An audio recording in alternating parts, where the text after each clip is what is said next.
Une porte qui se referme, une blouse blanche qui s'éloigne, les dernières images vues par Sidi Bouya Mbaye. Depuis près d'un quart de siècle, il est plongé dans ce qu'il appelle la longue nuit. J'ai de beaux yeux mais je ne vois pas, je suis non-voyant. Je suis dans la nuit depuis 25 ans. Mon médecin traitant, l'excellent docteur Massar Diagne de Fann, s'était interrogé pour la répétition de ces méningites.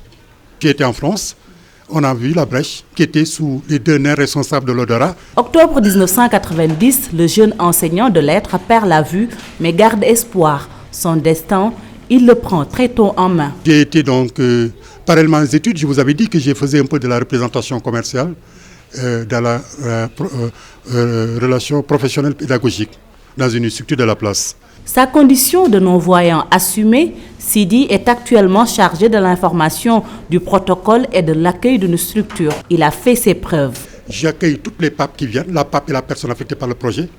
Ils doivent passer nécessairement par moi pour que je les oriente, je les guide vers les centres de décision. Je dois les accueillir, les informer, les réconforter, parce que les papes, c'est l'ensemble des personnes physiques ou morales qui habitent le tronçon.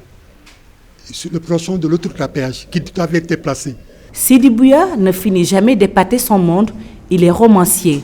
Le Rescapé, son premier ouvrage. Là, c'est une grande réflexion sur le totalitarisme. Bon, parce que l'homme est fragile, est faible. Mais les hommes, lorsqu'ils ont un petit pouvoir, une parcelle de pouvoir déléguée par Dieu, en abusent. Le totalitarisme, ici, dans le cas d'espèce, j'ai pris pour prétexte l'apartheid. Ce qui s'est passé en Afrique du Sud. Pour écrire ses textes, il fait appel aux nègres littéraires. Un nègre, ça peut être n'importe qui, ça peut être mon fils, ma fille, un ami qui passe. Il me faut une main, des yeux comme prêtre, et j'écris, c'est tout. Dans sa longue nuit éclairée par la sagesse, Sidi Bouya arrive à porter un regard critique sur la société. Éloquent, cultivé, ce polygame n'a qu'un rêve. J'ai des enfants, mais la plupart, je ne les ai pas vus. Bon, eux, peut-être, c'est le père qui est là, ils viennent jouer. Bon, pour chaque enfant, envoie à son père le super-héros.